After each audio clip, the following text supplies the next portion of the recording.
homem chamado Sansão. E há um velho hino que nos afirma que não é dos fortes a vitória, mas dos leais a Jesus. E se a gente pudesse dar um tema, um lema para a história da vida desse juiz da Bíblia chamado Sansão, que durante 20 anos ele foi um personagem muito forte de Israel, mas que, apesar de toda a sua força, não obteve vitória. Olhando para a Bíblia, a gente vai encontrar que não houve em Israel, nos tempos dos juízes, nenhum outro líder dotado dos recursos de força e coragem que Sansão recebera de Deus. No entanto, nenhum outro foi marcado por uma derrota tão fragorosa quanto a deste homem.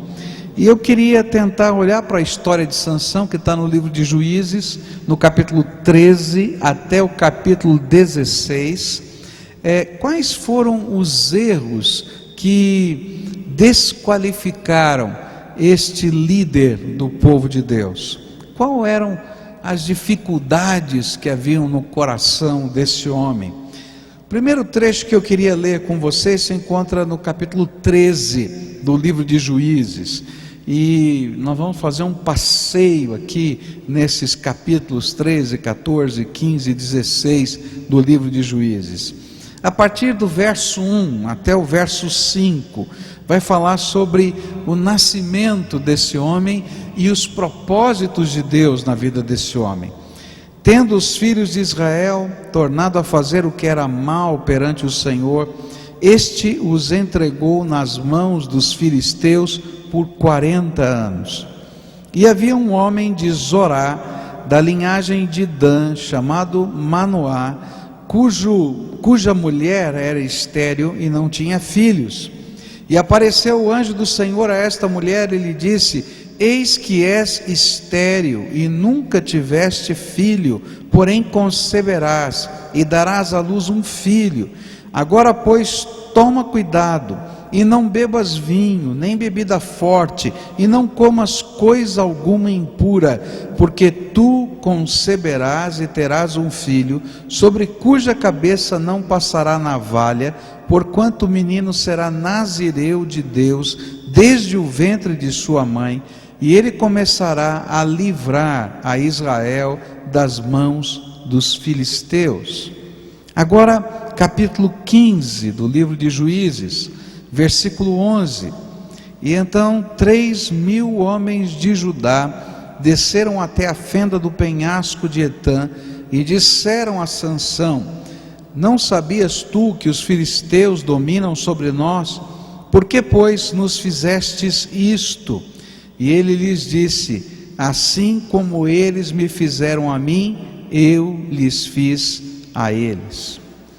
Um dos grandes problemas na vida desse homem de Deus, desse líder chamado Sansão, e que vai fazê-lo perder o seu rumo, foi a visão distorcida que ele possuía da sua missão.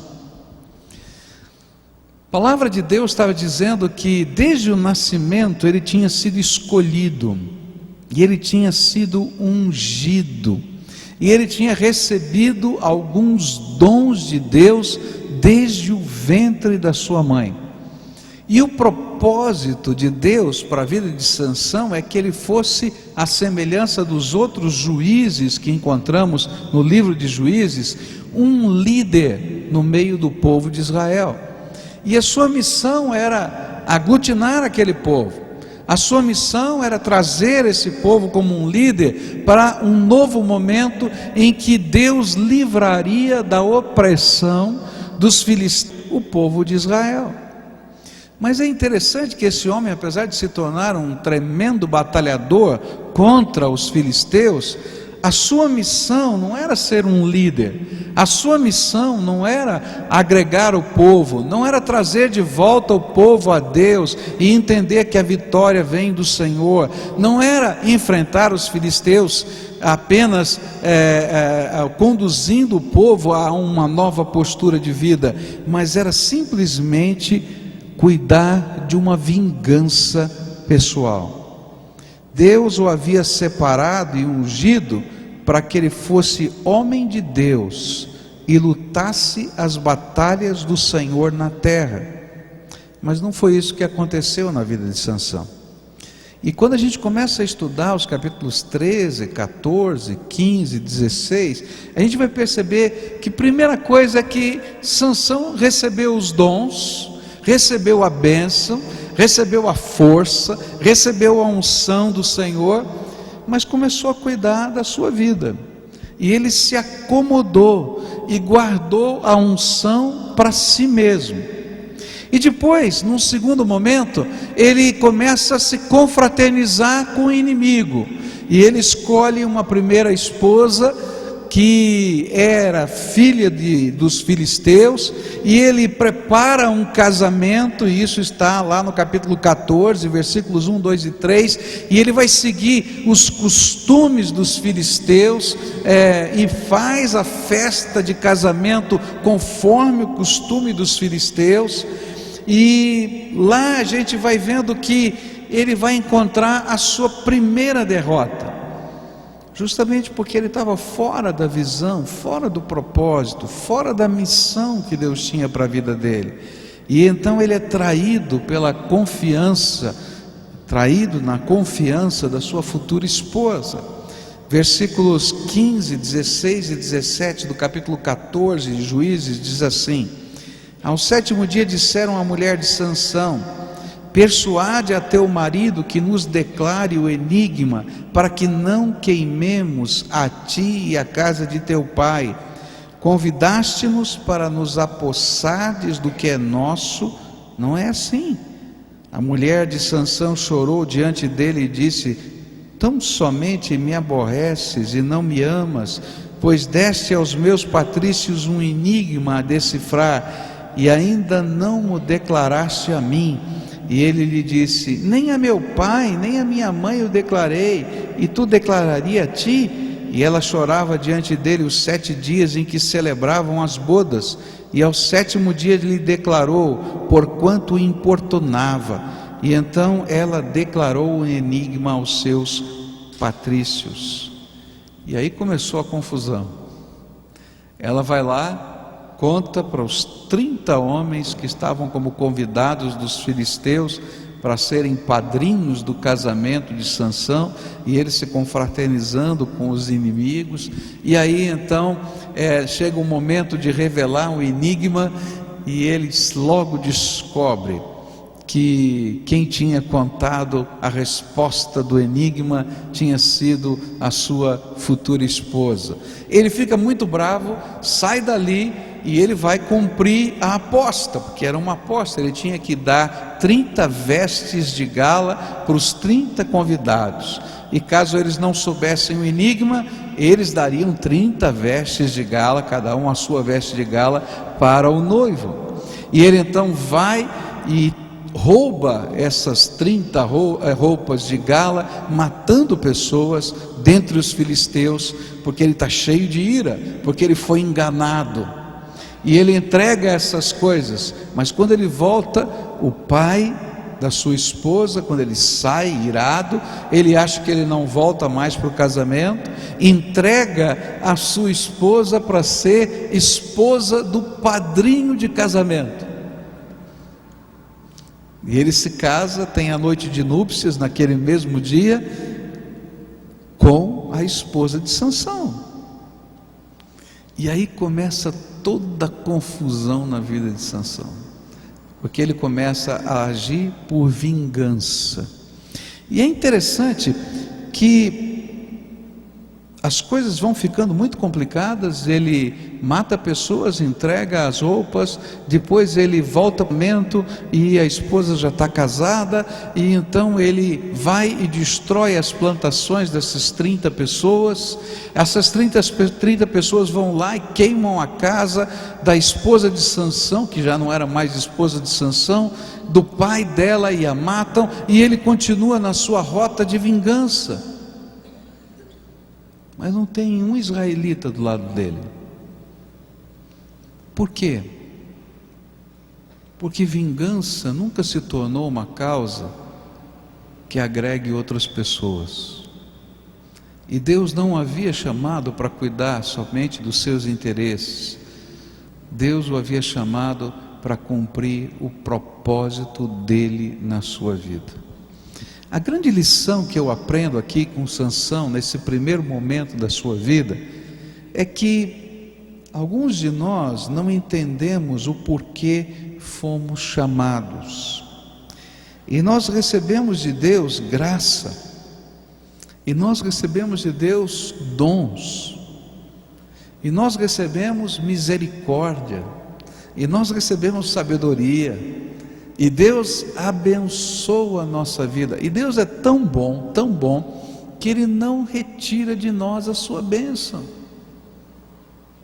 E aí nós começamos a usar a bênção de Deus, os dons de Deus, a sabedoria que Deus tem nos dado para alcançar os nossos propósitos. E aí nós nos desviamos da missão que Deus tem para a nossa vida. E toda vez que um servo de Deus se desvia do propósito que Deus tem para a sua vida e da missão que Deus colocou para ele, de alguma maneira a derrota vai vir para a sua história. E sabe, Deus não precisa fazer absolutamente nada para a gente cair no buraco. A gente cai sozinho.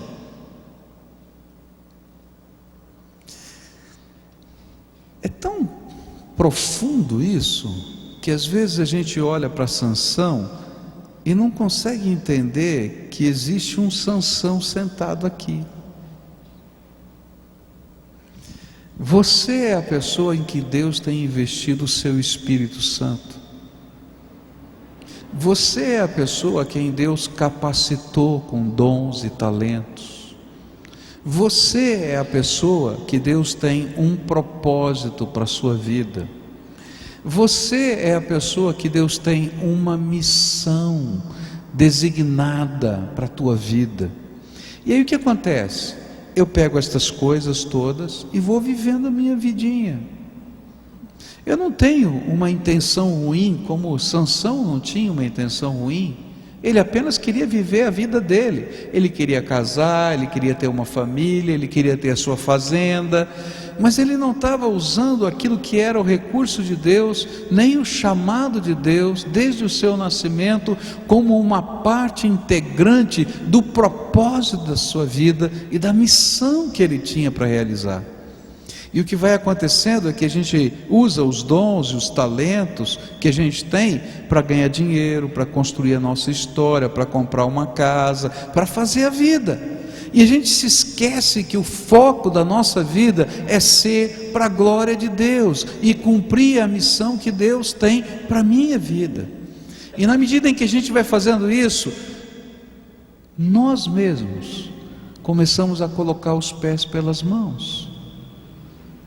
E fazemos uma coisa errada aqui e temos as consequências, depois fazemos uma outra coisa errada ali e temos as consequências, e de repente uma avalanche de consequências vem e atropela a nossa vida, e a gente se sente alguém que tem uma sina para desgraça, mas na verdade o que a gente tem é uma perda do foco e do propósito que Deus tem para a nossa vida. Toda vez que eu não coloco o reino de Deus em primeiro lugar na minha vida, eu estou colocando o meu reino pessoal em primeiro lugar. E toda vez que eu coloco o meu reino pessoal em primeiro lugar, eu vou dar trombada com os propósitos de Deus na minha vida. E é tão fácil a gente ver isso. É tão fácil a gente se perder. É tão fácil a gente ser tentado. Ontem mesmo a gente estava conversando com um casal na nossa igreja, e a gente estava trocando algumas ideias, e realmente existem muitas oportunidades que vêm na nossa vida. Elas não são ruins, elas são boas, elas não têm nada de desonesto, mas aí me perguntaram: por que você não faz isso ou aquilo? Eu falei assim: porque eu preciso ter foco. Qual é o meu foco? Deus me chamou para cuidar de gente, para pastorear pessoas. Se eu começar a fazer isso, aquilo outro, eu vou perder o meu foco. E eu não vou cumprir o propósito que Deus tem para a minha vida. Deus não me chamou para montar uma empresa, Deus não me chamou para montar uma editora, Deus não me chamou para montar uma sei lá o quê. Deus me chamou para cuidar de gente. E eu vou estar no centro da vontade de Deus enquanto eu estiver cumprindo o chamado de Deus. Agora, tem alguma coisa de errada se eu montar? Não, não tem. Mas eu vou me desviar do propósito que Deus tem para a minha vida. Todo líder, todo homem de Deus, ele pode começar a patinar e começar a colocar os pés pelas mãos quando ele se desvia do propósito que Deus tem para a sua vida. A minha pergunta para você nessa manhã é muito simples: qual é o propósito de Deus para você?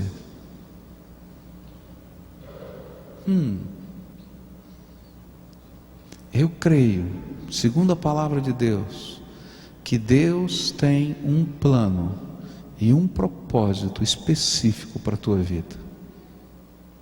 Eu creio, segundo a palavra de Deus, que todos os dons e talentos para você cumprir esse plano e esse propósito para a glória dele já foram conferidos para você.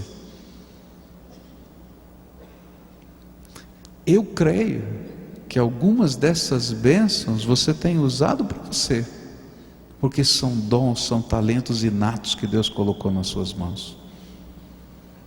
E Deus está dizendo: você quer que eu abençoe a tua vida? Você quer que eu conduza o seu caminho? Então volta para o meu propósito. E se você não consegue discernir qual é o plano e qual é o propósito de Deus na sua vida, então está faltando uma coisa muito simples: conversar com Ele. Porque na medida em que a gente fala com Deus, Deus se revela a nós. Há uma grande diferença entre Sansão e Gideão. Gideão não tinha força. Gideão, quando orou ao Senhor e Deus o chamou para ser um líder em Israel, ele diz assim: o Senhor escolheu a pessoa errada, eu sou muito fraquinho. Sansão tinha força, mas lhe faltava humildade. Gideão, ele, em tudo que ele tinha que fazer, justamente porque ele não tinha força, ele dependia de Deus. Ele disse: Senhor, será que esse chamado é sério mesmo? Será que essa é a tua vontade? E Deus fala com ele, ele fica em dúvida. Então ele diz: tá bom, Senhor, eu vou me comprometer contigo, mas eu vou pegar um novelinho de lã, vou colocar aqui fora. Se for o Senhor, durante a noite ele vai ficar cheio d'água, e aí eu vou poder até espremer a água desse novelo de lã. E Deus lhe dá o sinal confirmando. Aí ele diz: não, talvez o sereno, esse negócio todo complicado, tal, esse negócio talvez eu possa ter me enganado. Vamos fazer o inverso? Vamos ver se funciona mesmo, vamos fazer o inverso. E Deus confirma. Num outro momento ele vai para a batalha, consegue reunir 30 mil homens. Gideão não conseguiu reunir, Sansão não conseguiu reunir ninguém. Ele reúne 30 mil homens, mas tem um exército de 100 mil para lutar, mas ele está feliz porque ele tem 30 mil homens, e Deus diz para ele assim: Gideão, é muito. E ele manda embora 20 mil, e ele continua orando, e Deus diz: 10 mil é muito, e ele fica com 300. Mas em cada momento ele queria estar no centro da vontade de Deus, com 300, com 30 mil, com novelo de lã, sem novelo de lã. Você não vai encontrar Sansão orando. Somente nos momentos mais terríveis da sua vida ele ora. Quando ele está cego e ele está como um animal de um circo diante dos seus inimigos, é que ele faz uma oração: tenha misericórdia de mim, me dá a tua unção mais uma vez na minha vida. Querido, você sabe qual é o propósito de Deus para a tua vida? Então aprende com Gideão e não com Sansão. Talvez você tenha que dobrar o teu joelho e dizer: Senhor, qual é a tua vontade? Qual é o teu ministério? O ministério que Deus tem para você? Qual é o teu propósito? O que Deus quer fazer através da tua vida? E Deus vai começar a trabalhar sonhos, visão, e vai tirar você do marasmo de construir apenas a tua vida para colocar você num propósito maior que Ele já preparou antes da fundação do mundo. Mas se eu não enxergo que eu faço parte desse propósito maior, eu estou vagando por essa terra. Segunda coisa que eu aprendo com Sansão. Sansão era um herói, mas ele não era um líder. E esse foi o segundo erro na trajetória de Sansão. Ao longo da sua vida ele se tornou um herói solitário, mas ele nunca foi o líder e juiz de uma nação. Quando ele perdeu o foco da missão, ele não conseguia mais liderar pessoas ou atraí-las para si. Enquanto ele estivesse trabalhando pela vingança pessoal, ninguém o seguiria. E a única vez que ele conseguiu arregimentar um exército foi quando 3.000 homens de Israel vieram prender Sansão e entregar Sansão ao inimigo. Olha só, está no capítulo 15, versículos 11, 12 e 13. E então 3.000 homens de Judá desceram até a fenda da rocha de Etã e disseram a Sansão: não sabias tu que os filisteus dominam sobre nós? Por que, pois, nos fizeste isso? E ele respondeu: assim como me fizeram a mim, eu lhes fiz a eles. E descemos, replicaram eles, para te amarrar, para te entregar nas mãos dos filisteus. E Sansão lhes disse: jurai-me que vós mesmos não me acometereis. E eles disseram: não, mas somente te amarraremos e te entregaremos nas suas mãos, porém de maneira nenhuma te mataremos. E amarraram-no com 2 cordas novas e fizeram-no subir da rocha.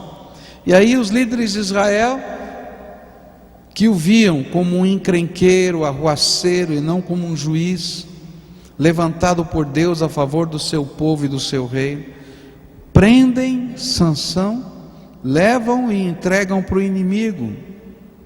E outra vez Deus o abençoa, o unge, e é-lhe dada pela graça do Senhor extrema força, e ele rompe as cordas com que ele tinha sido amarrado, pega uma queixada de um jumento e luta contra os inimigos filisteus, e naquele dia ele mata sozinho 1.000 inimigos. Agora, sabe o que é interessante nessa história? É que ele pega a queixada e mata 1.000 inimigos. Quantos dos homens de Israel estavam ali quando entregaram Sansão? Você lembra? Quantos? 3.000. E o que é que os 3.000 homens de Israel que tinham prendido Sansão fizeram quando ele rompeu as cordas e continuou lutando contra os inimigos? Ficaram assistindo.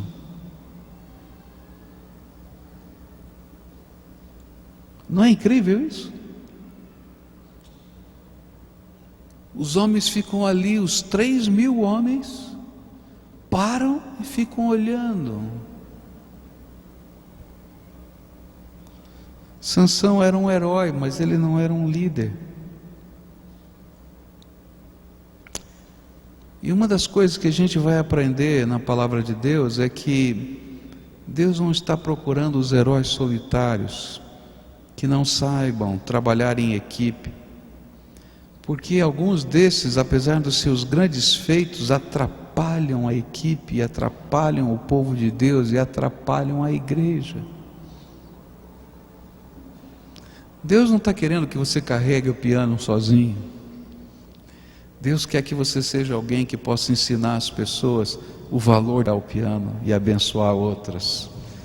Deus está preocupado em que a gente possa agregar pessoas e mostrar um futuro melhor, e dizer: vamos juntos construir esse futuro melhor.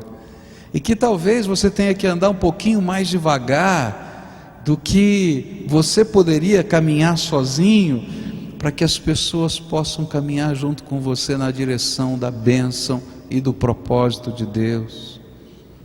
Mas se eu não tenho a percepção da missão, eu não conduzo ninguém.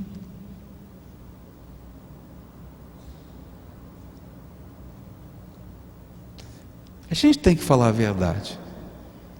Não é verdade que em algumas ocasiões é mais fácil a gente fazer as coisas sozinho? Você imagina aquela cena de uma criança, uma menina de 3, 4 anos de idade, que diz assim: mamãe, eu quero te ajudar a lavar a louça. Aí você pensa assim: pode deixar que eu lavo sozinha, né? Que vai fazer uma meleca toda. Mas se essa criança nunca ajudar você a lavar a louça, se você nunca ensinar a lavar a louça, ela nunca vai ver valor em lavar uma louça.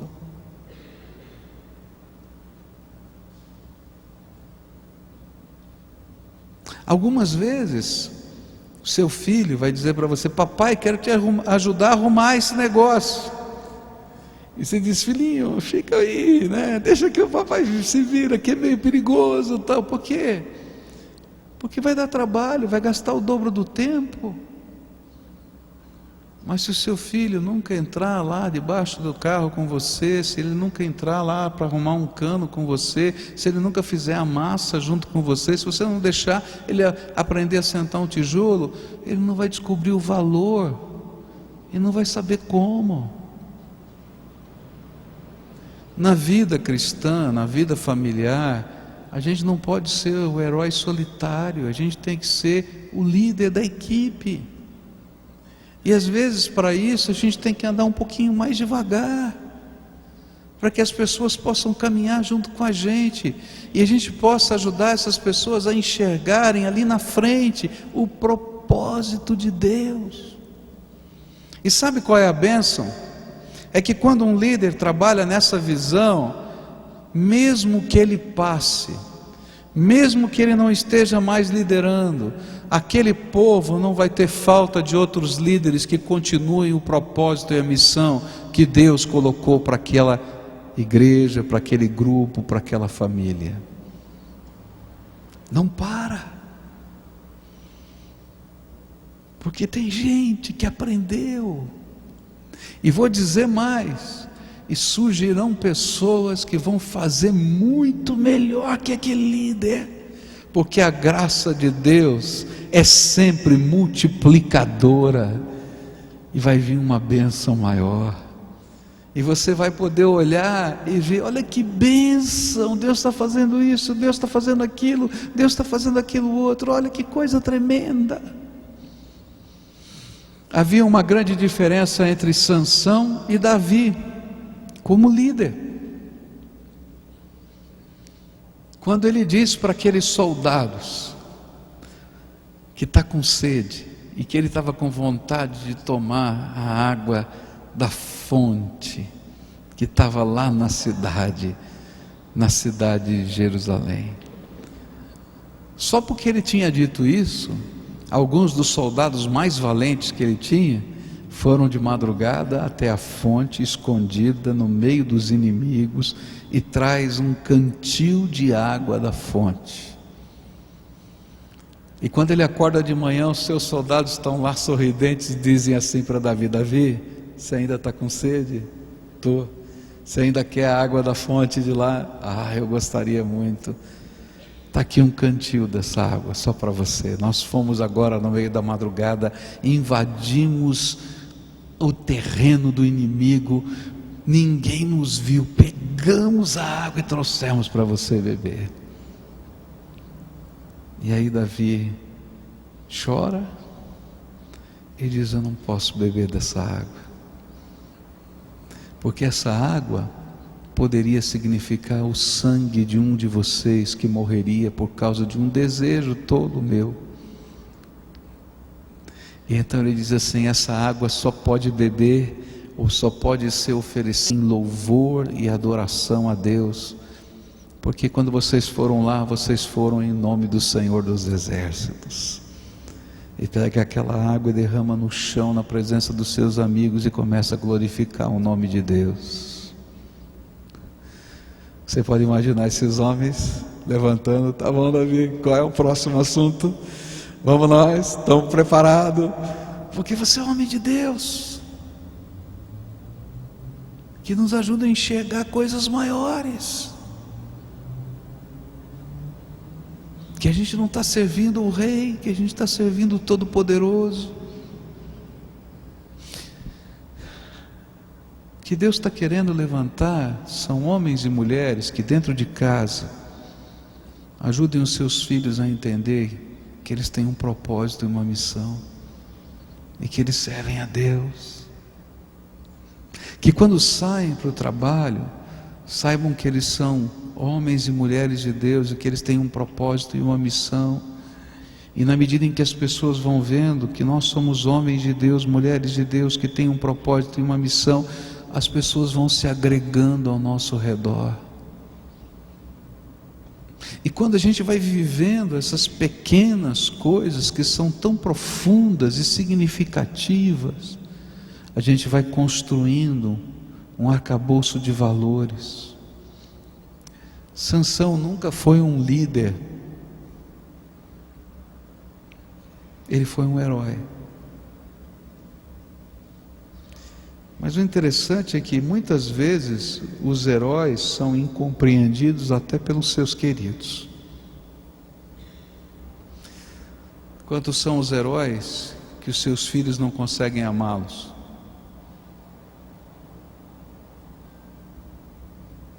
Quantos são os heróis que perdem as pessoas mais queridas? Porque nunca conduziram com eles à luz de um propósito maior, uma visão maior, as pessoas que são significativas para a sua vida. Eles continuam fazendo feitos maravilhosos, são até aplaudidos por alguns, mas não são aquelas pessoas que agregam e constroem um futuro melhor, porque quando eles passam, não ficou nada. Mas quando um líder passa por um lugar que tem visão, que tem propósito, que tem missão, ele deixa um povo, ele deixa uma comunidade, ele deixa um sonho, ele deixa um propósito, ele deixa algo que não pode ser desacelerado, porque o povo se tornou o povo dessa visão, desse sonho, desse propósito. E vários outros líderes se levantam para imprimir o sonho e a visão em tantos outros lugares. 2 erros na vida de Sansão vimos hoje pela manhã. Vou continuar falando sobre Sansão hoje à noite.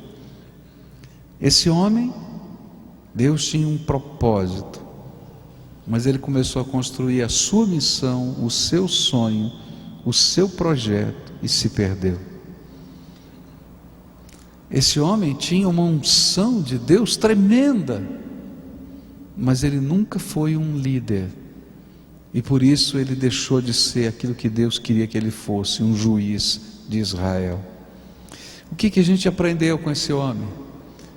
Eu tenho um propósito, Deus tem um propósito de Deus, Deus tem um propósito para a minha vida, e esse precisa ser o meu propósito, o meu sonho. E eu não posso ser um cavaleiro solitário, eu tenho que ser alguém que conduz a minha família, que conduz o meu povo, que conduz a minha igreja, que conduz a minha célula, que conduz a minha classe, que conduz alguém que está do meu lado, a visão e o propósito de Deus. 2 perguntas eu tenho para você nessa manhã. Qual é o propósito de Deus para a tua vida? Se você não consegue responder essa pergunta, vai ser difícil qualquer outra resposta. E a segunda pergunta é: quais são as pessoas que você está ajudando a levar na direção desse propósito? Quem são? Me diz pelo menos uma pessoa de quem você está cuidando, de quem você está ajudando a crescer, que você está tentando levar a uma visão maior de Deus e do seu reino. E se você também não consegue responder essa segunda pergunta, então, querido, eu tenho uma triste notícia: você está perdido no propósito e na missão que Deus tem para você. E talvez hoje seja a hora de você começar a orar dizendo: Senhor, eu quero entender qual é o plano que o Senhor tem para a minha vida. Eu não quero saber todos os detalhes, mas eu quero entender o teu chamado. Eu quero entender para que o Senhor me deu alguns dons, algumas habilidades, e eu quero assumir diante do Senhor a responsabilidade por alguém. E quando a gente começa a fazer isso, a gente sai da posição de Sansão e vai para a posição de Gideão, de Davi, como líder, como homem de Deus, como alguém que Deus está fazendo o seu propósito caminhar junto com essa pessoa. Queria convidar você a ficar de pé, a gente vai orar ao Senhor juntos agora. Dá a mão para a pessoa que está aí do teu lado, fecha aí o corredor. Eu queria que a gente estivesse numa grande família aqui, não é? E a gente vai estar orando. Nós vamos fazer 2 orações. A primeira oração é por você. Qual é o propósito de Deus para você hoje? Qual é o propósito de Deus? Qual é a missão que Deus tem para você? Vou te dar algumas dicas. Deus coloca em nós 2 referenciais que nos ajudam a entender o propósito e a missão. Um deles são dons. Quais são os dons que Deus te deu? As habilidades que Ele te deu. E o segundo chama-se paixão. Quais são as coisas que fazem o teu coração arder? Quando você vê, quando falam para você a respeito disso, teu coração arde. Então usa os dons e os talentos que Deus te deu para alcançar a paixão espiritual que está na tua vida, esse fogo que consome você. Confirma isso, ora, pede sinais a Deus, mas não fica parado esperando a vida passar. Quanto tempo você já está esperando? Toma uma atitude. Segunda dica: ora a Deus para Ele te mostrar pelo menos uma pessoa, e Ele vai responder. E você vai dizer: Senhor, essa pessoa que o Senhor está me mostrando, eu vou ser responsável por ela, vou cuidar, vou ministrar, vou orar, vou cercar, vou abençoar. E olha, você vai ver milagres de Deus acontecendo. Você vai usar o teu dom, a tua paixão com essa pessoa, e vai ser aquele líder que vai estar conduzindo. Você concorda que eu ore por isso? Posso orar por você por isso? Você concorda com isso? Como povo de Deus, podemos orar juntos? Senhor, eu me incluo aqui nessa oração junto com os meus irmãos. Eu tenho que confessar para o Senhor que é muito fácil a gente perder o foco. É muito fácil. E às vezes não envolve nenhum mal, nenhuma má intenção. É simplesmente a gente vai tocando a vida e a vida vai passando como um rolo compressor. E quando a gente percebe, a gente está no meio de um turbilhão e a gente não consegue se desvencilhar. E eu creio que, como acontece comigo, deve estar acontecendo com os meus irmãos. Tem muita gente boa aqui, Senhor. Muita gente do Senhor. Muita gente amada pelo Senhor. Muita gente ungida pelo Teu Espírito Santo. Muita gente comprometida com o Senhor e com o Teu reino. Muita gente que tem feito até atos profundos de consagração. Mas que talvez esteja o Senhor dizendo: qual é o propósito do Senhor para a minha vida? Qual é a missão que o Senhor tem para mim? E eu quero te pedir, responde essa oração. Fala, Senhor, através do Teu Espírito.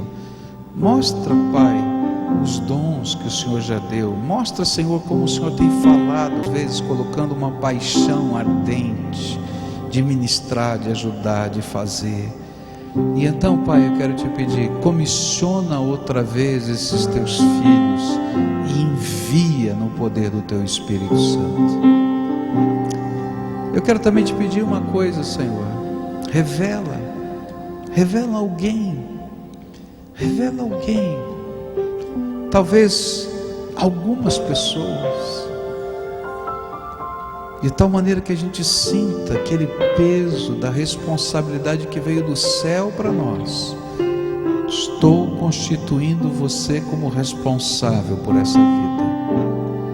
E, Senhor, que a gente possa entender isso como missão do alto, e a gente possa estar sonhando um futuro melhor, e sonhando construir alguma coisa, e dessa maneira a gente possa ser aquilo que o Senhor quer que sejamos: líderes, visionários, mas não inconsequentes, mas alguém que ajuda o povo de Deus a ser povo de Deus, alguém que ajuda um servo do Senhor a servir ao Senhor, alguém que ajuda a ter uma visão mais ampla do reino, do mundo, das pessoas, ao mesmo tempo em que vive essa visão mais ampla. Então eu te peço, Senhor, ouve a nossa oração como teu povo. Nós estamos de mão dada aqui, não porque cremos que tenhamos a força, o poder, a capacidade, mas porque entendemos que tudo vem do Senhor e tudo é para o Senhor. Então revela-nos, Senhor, o teu propósito. E enquanto a gente estiver vivendo assim, coloca o selo da tua presença e a tua bênção. Abençoa o teu povo, é aquilo que eu oro em nome de Jesus. Abençoa, Senhor, essas famílias. E hoje, de uma maneira especial, eu quero orar, Senhor, pelos filhos. Pai, que essa nova geração que está vindo, alguns pequeninos, outros já maiores, outros jovens, outros adolescentes, outros já de cabelo branco, que a bênção do Senhor esteja sobre a nossa descendência, e que nós possamos ser referenciais dessa liderança transformadora nessa terra. Pai, abençoa os nossos filhos, e quando chegar o momento, Senhor, de entregar a tocha para alguém, entre tantos a gente possa entregar pelo menos uma dessas tochas aos nossos filhos. Que a nossa casa seja a casa que serve ao Senhor. Eu quero te pedir que a paz do Senhor esteja nesses lares, que a misericórdia do Senhor esteja ali, que o perdão do Senhor esteja ali. E, Senhor, eu quero te pedir mais. Alguns estão vivendo grandes batalhas dentro de casa, e como homens de Deus, que eles não estejam ali apenas na força da sua carne, mas que a misericórdia e o amor do Senhor reconstruam, e aquilo que está quebrado seja, Senhor, reconstruído pela tua graça. E talvez essa seja a missão de hoje para muitos deles. Põe a tua mão de poder e abençoa. É aquilo que oramos no nome de Jesus. Amém e amém. Canta conosco essa canção. Sonda-me, Senhor, e me conhece. Muda o meu coração. Transforma-me conforme a tua palavra, e enche-me até que em mim se ache só a ti.